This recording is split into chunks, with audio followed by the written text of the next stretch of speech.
Booster Course Wave 5 for Mario Kart 8 Deluxe is here, and we're checking out all changes and differences made for the returning courses. The first race of the Cherry Cup is Tour Los Angeles Laps. Covering the Metro LA region of California, this track takes drivers through the Grand Pier and beaches of Santa Monica, the iconic landmarks and high-rise buildings of downtown Los Angeles, the luxurious estates of Beverly Hills, and the pumpjack-lined pathways of the Inglewood Oil Field. So how does the most recent update differ from its mobile appearance? Let's find out. Los Angeles Laps debuted as part of the Los Angeles Tour in 2020, with the third and second variants released in 2021 and 2022 respectively. For the Switch version, these paths are traversed in full, with each variant represented as a separate section in the aforementioned order. Other than this amalgamation, the track kept its visual style, but it offers a few extra details. A good percentage of these modifications are gameplay changes. Starting the race at the Santa Monica Pier, the route follows the first variant of Los Angeles Laps. A crowd control fence at the right side of the starting line was moved and recolored, with another joining it. The ramp leading to Venice Beach also was restyled into a larger wooden type.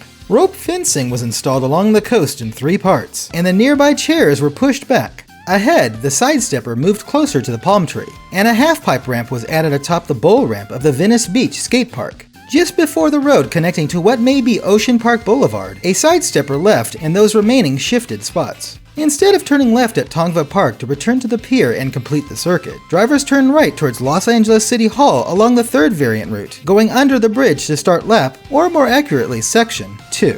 Past downtown Los Angeles, grass was applied to the shortcut on Melrose Avenue by Beverly Hills City Hall. The slope at 2 Rodeo Drive levels out sooner than in Tour, showing more of building foundations at first, but the elevation adjusts along the road to compensate and match at the end. Crowd control fences were placed by the staircase at what seems to be Ocean Avenue. A new ramp with dash panels was added where the starting grid was for the third variant. At Los Angeles City Hall again, the route switches to the second variant, directing racers left at the California Heritage Museum and starting the final section at the entrance to the Inglewood Oil Field. Both paths at the fork on the right side now have a ramp with a dash panel along each. 2 more pump jacks were installed by the water tower after the glide ramp, and a couple of boost rings were added for the Flight 2. Grassy shortcuts were created at the corners at Los Angeles City Hall for each left turn. Reaching Tongva Park again, drivers turn right onto Colorado Avenue to head back to the Santa Monica Pier and conclude the race. What a ride! A comparable number of aesthetic changes can be found here too. The mini-map has been rotated 180 degrees, now showing the closed intersection at 2 Rodeo Drive. Other than that, there are general adjustments to the environment, such as basic lighting, texture, and mild coloration differences. This is especially true when considering that the race takes place during the day rather than at sunset, although the time is still 5:11 p.m., according to the original Farmers Market clock tower. Cloud formations also differ, skyscrapers have windows now, and flags and banners wave in the coastal breeze. Naturally, spectators have changed, and little birds hang out here as well. One unique alteration is that the water along the shore recedes by the second lap in Tour, but it remains high tide throughout the entire race for Switch. From the starting line, we can see that the Pacific Wheel revolves now, and sailboats gathered to the right of the Santa Monica Pier.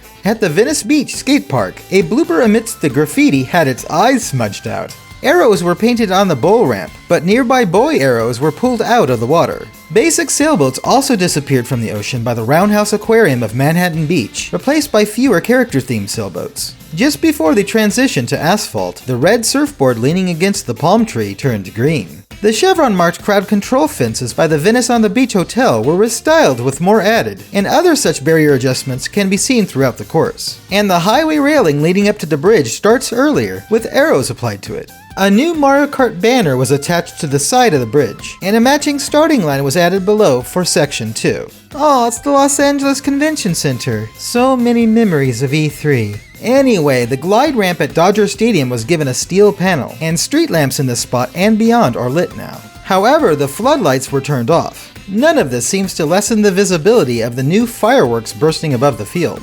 The baseball-shaped coin formation floating above remains, but the coins spin differently. Hey, it's the Griffith Observatory in the distance. I've been there a couple of times. Viewed from the entrance to 2 Rodeo Drive, vehicles now park along the out-of-bounds road by what may represent the Venice Beach courts, and a red arrow sign was placed by a palm tree on Ocean Avenue. Further ahead, the Inglewood Oil Field gate features a new starting line and banner, replacing the caution strip on the ground and removing some of the barbed wire at the top. Meanwhile, the barrier arm was opened a bit more. Dried weeds fill the dirt beyond now, and the pump jacks look worn out and soiled. Back on the main roads, a fire hydrant was installed by Los Angeles City Hall, opposite the modernized bus stop. Because of the new corner shortcuts here, decorations were adjusted or removed, like how the blue car disappeared and the pickup, featuring a slightly different surfboard design, moved closer to the large truck.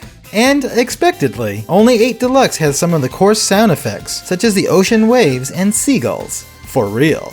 The music for Los Angeles Laps seems to be a jazzy synth funk inspired by tunes of coastal California in the late 70s and early 80s, featuring both acoustic and digital instruments. The original is a punchy electro-funk with a grungy saw bass and mostly consistent percussion throughout. Its intro contains deep bass slides, hi-hat accents, and an orchestral hit lead, all of which are only in this version. Ba vocals start the A section, repeating the phrase with synth instead. The B section sounds similar, but has different chords and uses Da vocals this time, along with exclusive rat-a-tat chord strikes. A high-pitch bending synth leads dissonant phrases before both voice samples are applied to a descending melody, ending with a double hit.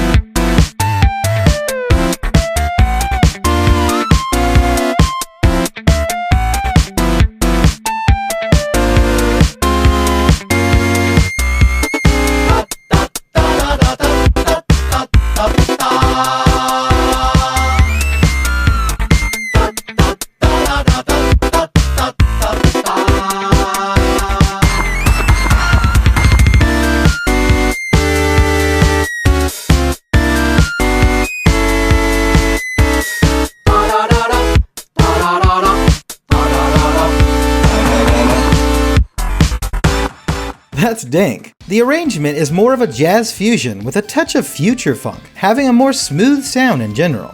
A saxophone replaces the orchestra hits and all vocals. The entire piece uses a slap bass with its own personalization, varied percussion for each section, and drum fills. Bell pads support some slightly different chord strikes. In the intro, snare and tom accents lead into the A section. Heavier drums and more beef up the B section, which has a funk guitar supporting the chords and the high-pitched counterpoint an octave lower. The transition to the dissonant phrases is not as jarring, and the melody remains direct for the most part, making it play more nicely with the accompaniment. It all ends with 2 strikes of a different chord.